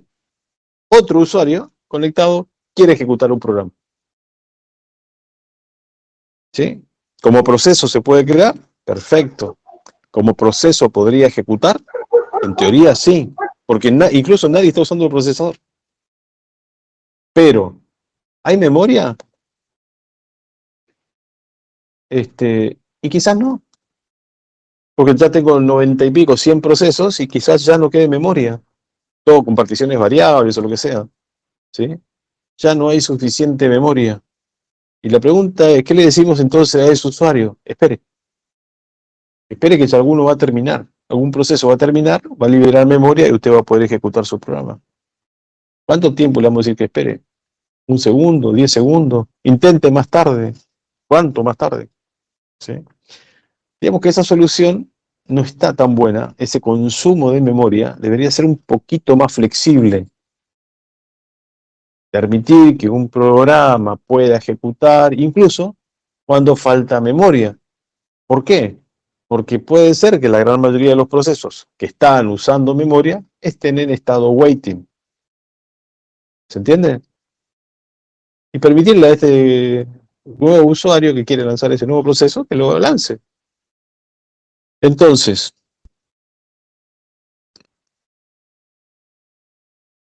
tengo mi memoria, No dibujo el sistema operativo más porque está ahí arriba, ¿no? En las direcciones más bajas de memoria. Pero tengo a todos los procesos. Epa, bueno, no importa. No tienen por qué estar todos en orden, ¿no? Ocupando toda la memoria. Ya no queda, o lo que queda no alcanza, queda acá un chiquitito y no alcanza para que ejecute nadie. El proceso 7 quiere entrar y no puede entrar. Pero todos los procesos, supongamos, o varios de estos procesos, están dormidos, están esperando que termine una operación de entrada o salida en disco. Entonces, quizás alguno de esos es un usuario que se fue a tomar un café, o al baño, o donde quieran, o está en una llamada telefónica y no va a ingresar ningún dato por algunos minutos, y eso puede ser una eternidad de tiempo para un sistema de computación. Entonces, el sistema operativo podría tomar la decisión de utilizar al disco como una extensión de la memoria, ¿sí? Y definir dentro de este disco o dentro de una partición del disco, ¿sí?, un área, un espacio que se suele llamar área de swap. Swap significa intercambio, ¿sí? Y ya que quiere entrar el proceso 7 y no hay lugar, seleccionar uno de estos procesos que está esperando una operación de entrada o salida, seleccionarlo como proceso víctima, como el proceso que va a perder su estatus de estar cargado en memoria. ¿Y por qué lo va a perder? Porque se necesita memoria y él no está haciendo nada. El sistema sabe que no está haciendo nada, sabe que está en waiting, sabe cómo tiene que reanudarlo cuando tenga que ejecutar, porque tiene en el bloque de control de procesos todo su contexto para restaurarlo y continúe su ejecución. Pero lo que le está molestando al sistema operativo es que ese proceso está usando memoria y no hace nada. Entonces lo puede seleccionar, por ejemplo, selecciona el proceso 2, que hace mucho tiempo no está haciendo nada y está haciendo una operación de entrada-salida en realidad, en teclado, y lo copia al área de swap. Que saben, el sistema operativo no es quien copia, sino es que le informa al controlador de entrada-salida que haga la copia. Y lo copia. Entonces el proceso 2 me queda copiado en el área de swap. Entonces dice, mira, este espacio quedó libre. Carguemos acá el proceso 7. Bueno, que quizás el proceso 7 incluso no ocupe todo. Ocupe solo una parte. ¿Está bien? De golpe viene un proceso 8 que también quiere ejecutar.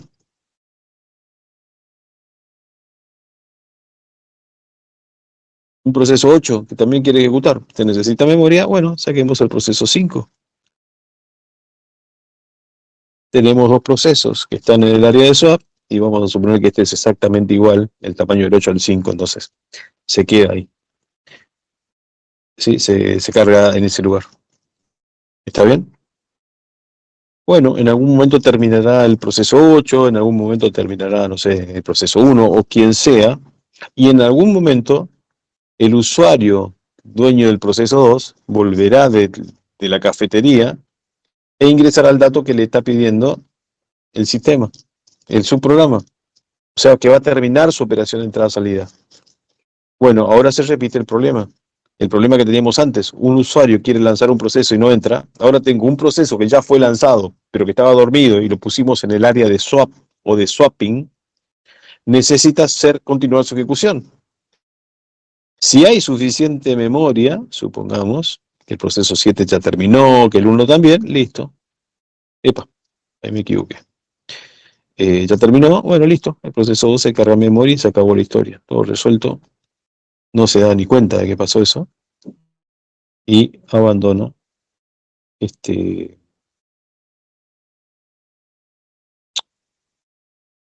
sale del área de swap.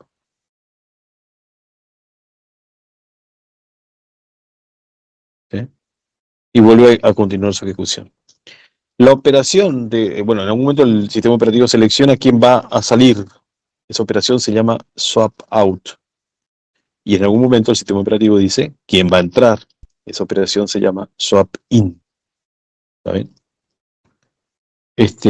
Supongamos que en este sistema que tiene poca memoria o una memoria reducida, que parece que más o menos 6 programas entran, pero por supuesto depende del tamaño de los programas, A ver, si se me ocurre cargar 15 programas, 20 programas, 50 programas. Tengo 50 usuarios que están ejecutando esos 50 programas, pero como es tan poco el espacio de memoria para los 50 programas, 50 procesos, constantemente vamos a tener operaciones de swap out y swap in. Se dice que el sistema está, bueno, swapeando, ¿sí? Está haciendo swapping. Y como está haciendo swapping de manera intensiva, ¿está bien? ¿Qué pasa? El proceso no puede continuar su ejecución hasta tanto no se vuelva a cargar de memoria. Pero puede darse el caso que inmediatamente se lo saque de memoria. Y esté constantemente yendo y viniendo, saliendo de memoria y entrando en memoria. Un proceso, 2 procesos, 10 procesos, 40 procesos de los 50 van y vienen permanentemente. Entonces el sistema deja de tener un rendimiento aceptable porque los programas que se necesitan ejecutar tienen que ser traídos del disco antes de ponerse en ejecución. ¿Está bien? Estamos en una situación desagradable, incómoda, el sistema súper lento porque está súper saturado la operación de disco. ¿Sí? Muchas operaciones de entrada-salida contra el disco de swapping, contra el espacio de disco que destinamos para esta actividad. ¿Está bien? O sea, está buenísimo, es una buena técnica que permite que uno tenga más procesos de los que, o sea, un requerimiento de memoria, dado por la cantidad de procesos que tiene ejecutando, mayor que la memoria principal, ¿sí? Pero si la cantidad es mucho mayor que la memoria principal, entramos en una situación complicada, ¿sí? De baja de rendimiento, debido a que hemos aumentado demasiado el nivel de multiprogramación, o sea, la cantidad de procesos concurrentes, que requieren muchísima memoria. Bueno, el problema no se presentaría si son 100 procesos, que pueden ser muchos, pero cada uno ocupa nada, muy poca memoria, por lo tanto me queda siempre memoria disponible. En ese caso no se utiliza el área de swap, ¿sí? En Linux, por ejemplo, una de las cosas que hace es swap. Y una de las medidas que tengo de cuánto está swapeando, de cuánta actividad de swapping hay, bueno, tengo varios indicadores, pero uno básicamente es cuando le pregunto, che, ¿cuánto espacio libre hay? Y me dice, mira, en la memoria hay tanto espacio libre. Este chiquitito, por ejemplo. Y en el área de swap hay mucho espacio libre. ¿Sí? Entonces mi conclusión es, bueno, estoy usando casi toda la memoria, pero tengo poco swapping. ¿Sí? O me puede decir, mira, te sobra mucha memoria y prácticamente no usas swapping, no usas nada. Está todo libre. Eso está buenísimo, es una buena situación. Tengo un área de swap preestablecida, como para, bueno, en caso de que se necesite, usarlo como una extensión de memoria. Pero lo bueno sería que no swapee o que swapee muy poco. ¿Está bien? Sí, sí. Bueno, acá a esto, con esta técnica de swapping, es una de las primeras formas de, digamos, tenemos la ilusión, si se quiere, de que hay más memoria RAM de la que efectivamente hay, porque la suma de espacios de memoria requerida por todos los procesos es mayor que el tamaño de la memoria real. Y todos los procesos están en el transcurso, digamos, de su ejecución, ¿no? Están entre el principio y el final de su ejecución. O sea, ya comenzaron, pero todavía no terminaron. Están ahí vivos, son procesos de verdad, digamos, ¿no? Pero yo creo que tengo más memoria que real porque tengo al disco, a un área de disco, llamado área de swap, lo tomo como una extensión de la memoria, ¿sí? Es como que tengo una memoria que no es de verdad, ¿sí? A esa memoria que parece ser de verdad, pero no es de verdad, se lo llama memoria virtual. Memoria virtual. ¿Está bien? Entonces el swapping es una de las primeras formas de implementar memoria virtual. Sobre esto vamos a avanzar después. No me permite que un programa sea más grande que la memoria RAM, no puede ser más grande que la memoria RAM, pero la sumatoria de espacios requeridos por todos los programas, sí. ¿Está bien? Muy bien. Bueno, y vamos a dar una introducción al siguiente esquema de administración de memoria, que esto sí ya es de uso mucho más habitual en los sistemas que habitualmente nosotros utilizamos, ¿sí? Los sistemas que nosotros habitualmente utilizamos, ¿sí? En empresas, no sé, financieras, en empresas, ¿cómo es? De la construcción, manufactureras o lo que quieran, en distintas empresas, las aplicaciones que se utilizan corren sobre sistemas operativos y procesadores que reciben el nombre de propósito general. O sea, sirven medio para cualquier cosa, ¿no? Sirven para hacer cálculo científico, no tanto, ¿sí? No es para calcular en una guerra todo el tema balístico, ni envío de misiles, ni nada por el estilo. Podría, pero no tanto. Digamos, no sirven para determinadas aplicaciones, ¿está bien? Pero en general, para las aplicaciones corrientes, sí sirve, ¿sí? Eso para diferenciarlo de aquellos sistemas que son de propósito específico, ¿no? Entonces, nosotros estamos hablando por lo general de este tipo de sistemas de propósito general. Es lo que habitualmente conocemos. Una PC es un core de sistema operativo que es de propósito general. Orientado por ahí a la PC, ¿no? Pero es de propósito general. No es de propósito específico. No está en una central nuclear censando determinados elementos para ver que la central nuclear funcione correctamente, ¿no? Ni tampoco está funcionando en un avión controlando todos los elementos, digamos, que permiten que el avión se sustente y tirando alarmas en caso de que no pase eso. Entonces, en esos sistemas de propósito general que habitualmente podemos encontrar en las empresas, se suele usar ya estas técnicas así en forma directa porque se ocupan sistemas operativos modernos, un esquema de administración de memoria que recibe el nombre de paginación, ¿sí? Paginación, hay varias formas de paginación. Esta es una paginación, su nombre es paginación solamente. Hay otra paginación que se llama paginación con memoria por demanda, o sería una paginación con memoria virtual. Esta no tiene memoria virtual. La paginación requiere que el programa se cargue en forma completa, sí. ¿Sí? Pero no requiere que el programa se cargue en forma contigua. O sea, la paginación elimina el requerimiento de contigüidad, que lo veníamos arrastrando desde el esquema de administración de memoria simple, ¿no? En paginación, ese requerimiento lo eliminamos. El requerimiento de que el programa se cargue en forma completa sigue siendo válido, ¿sí? El programa se tiene que cargar en forma completa, por más que la técnica de administración de memoria sea paginada. ¿En qué consiste la paginación? Básicamente mi programa, imagínense que este es mi programa tiene un espacio de direcciones, ¿no? Va a ocupar un determinado tamaño de memoria, y lo que se hace con este espacio de memoria se divide en tamaños fijos.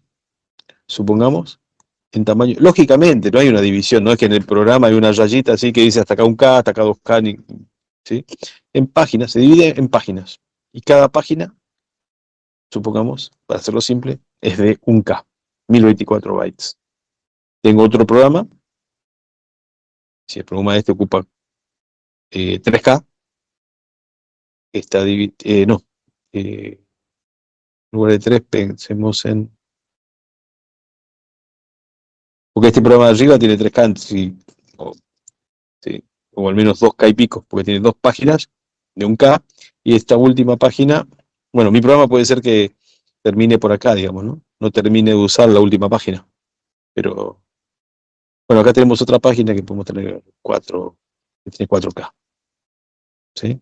4 páginas de 1K. El programa se divide lógicamente. El sistema operativo sabe por cada programa, antes de cargar la memoria, cuánta memoria necesita, ¿sí? El cargador, el módulo del sistema operativo que se encarga de cargar los programas en memoria, el loader se lo suele llamar en inglés, es el responsable de saber qué tamaño necesita y de alguna manera requerirle al sistema operativo: che, decime dónde cargo este programa que tiene 4K. El sistema operativo ve toda la memoria y la administra dividiéndola, ¿sí?, en bloques. En bloques de el mismo tamaño que tiene cada una de estas divisiones lógicas. Cuando divido un programa lógicamente, digo que tengo páginas. Cuando se divide la memoria, también en forma lógica, se dice que uno tiene marcos de página, en inglés se dice frames.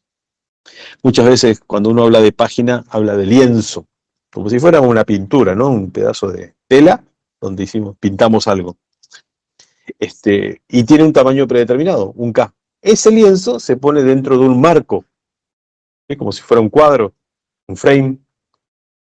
Y esa sería la idea, ¿no? Que la memoria se divide en frames o marcos de página y los programas se dividen en páginas.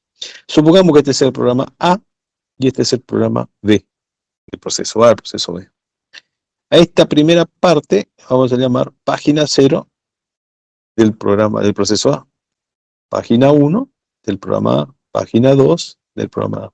Y acá pasaría lo mismo con B, B0, B1, B2, B3. Al momento de querer cargar, de querer iniciar la ejecución del programa A, del proceso A, el loader, como dijimos, determina, necesito 3 páginas, se la pide al sistema operativo, el sistema operativo sabe cómo dividió la memoria en frames de un K, sabe qué frames están ocupados y qué frames están libres. Supongamos que acá no estamos considerando el espacio ocupado por el sistema operativo, ¿no? Supongamos que es lo primero que se va a cargar, entonces tiene todos estos frames disponibles y dice, bueno, carguemos a A acá, la página 0 acá, podría decir la página 1 acá y la página 2 acá. ¿Ok? Lo puede cargar en cualquier lugar. Puede elegir que sea contiguo o puede elegir que estén separados, porque la asignación se hace por frame que esté disponible. ¿Ok? Al momento de carga, se hace la asignación de frames, el sistema construye una tabla. Esta tabla, por supuesto, vive en el espacio del kernel, ¿no? Y esa tabla se llama tabla de páginas o tabla de distribución de páginas del proceso A. Y esa tabla tiene tantas entradas como páginas tenga el programa. Mi programa tiene 3 páginas, entonces tiene 3 entradas. Como si fuera un vector, ¿no? Donde la primera es la posición 0, la otra la posición 1, la otra la posición 2. Y en esa tabla de distribución de páginas, que se crea al momento de cargarle programa a memoria, al momento de asignarle la memoria, dice, mira, la página 0 está en el frame 0, porque los frames también se enumeran.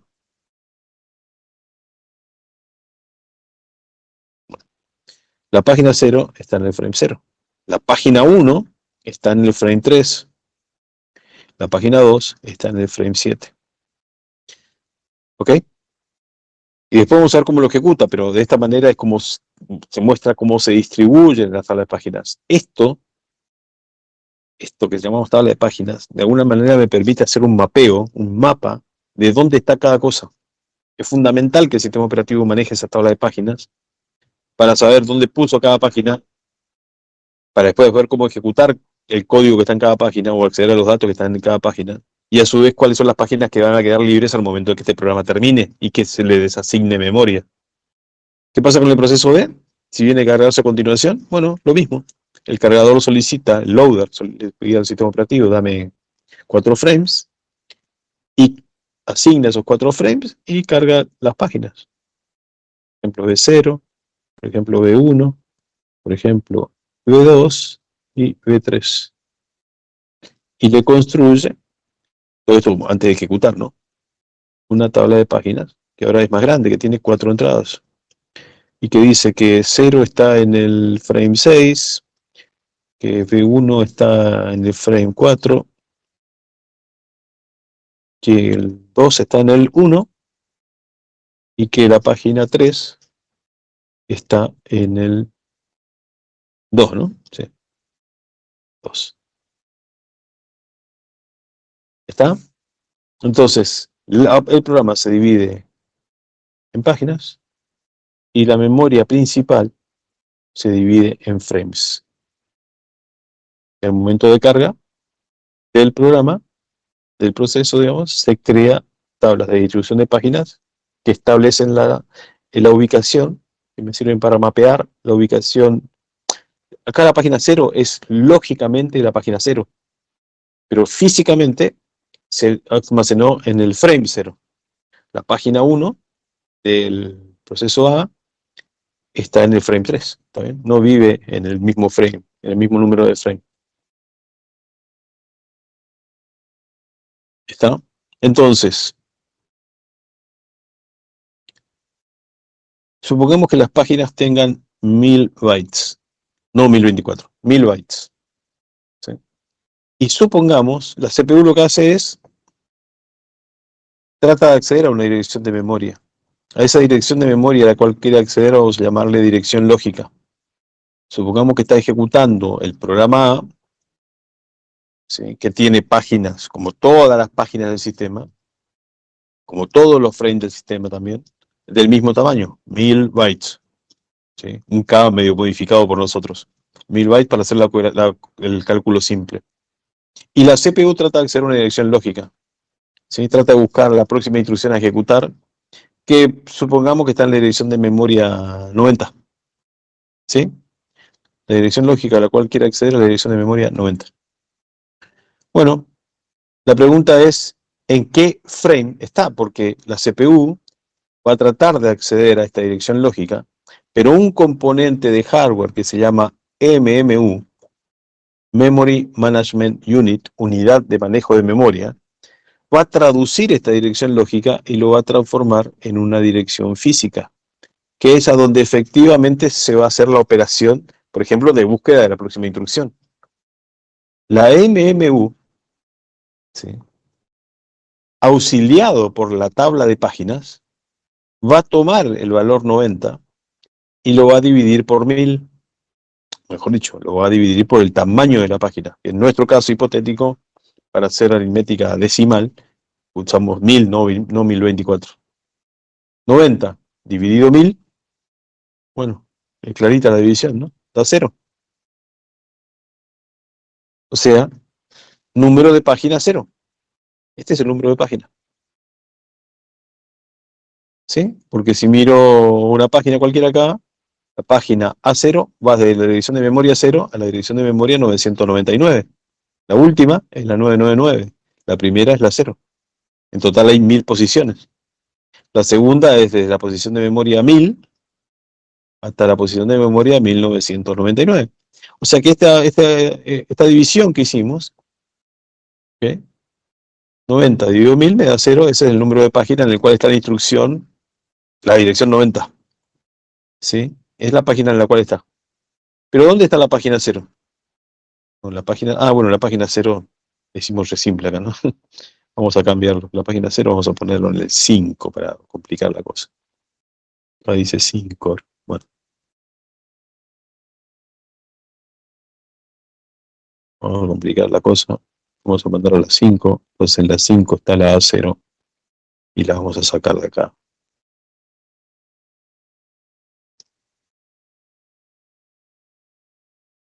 ¿Sí? Pero la página 0 está en el frame 5. Perdón, ¿en el frame? Sí, frame 5. ¿Está?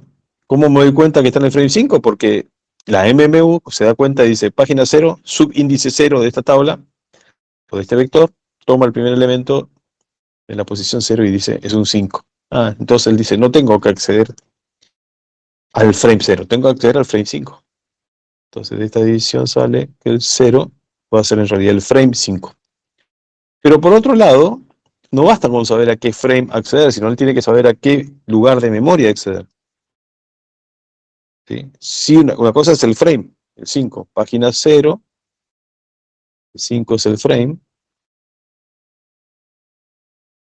y esta división es una división entera que tiene un resto.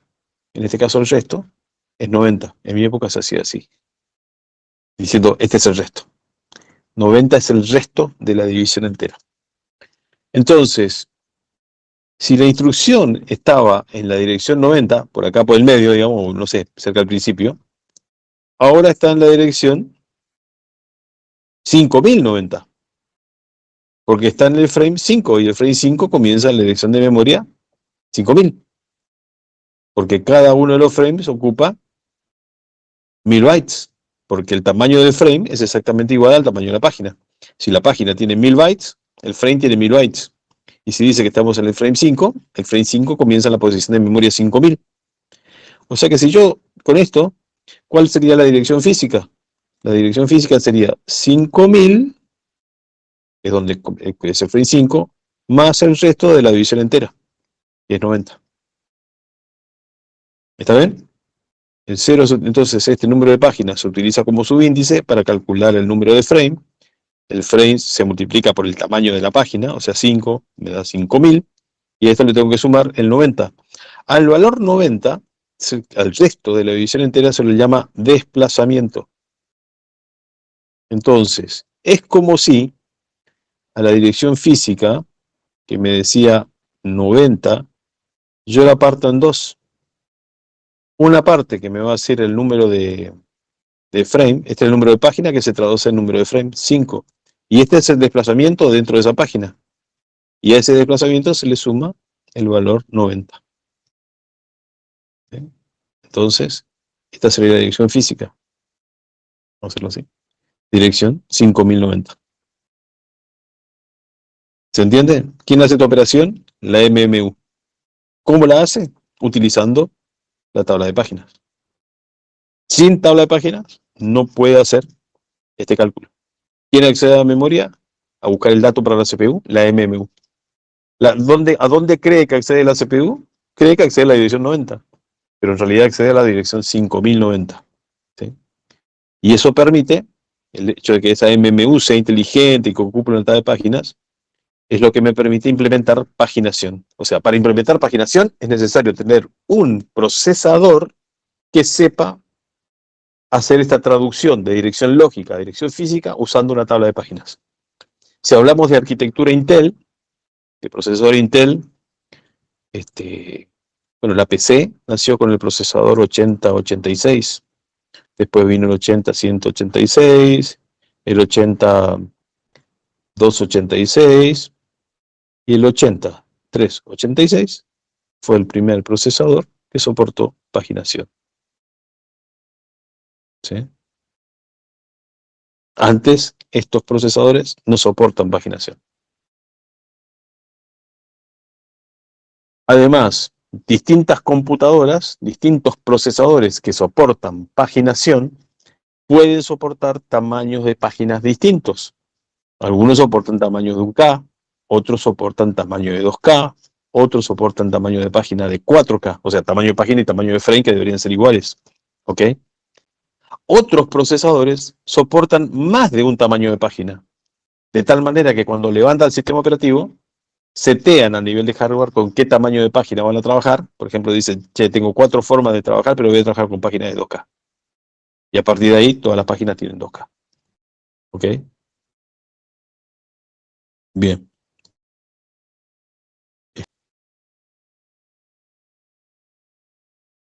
¿Estamos listos?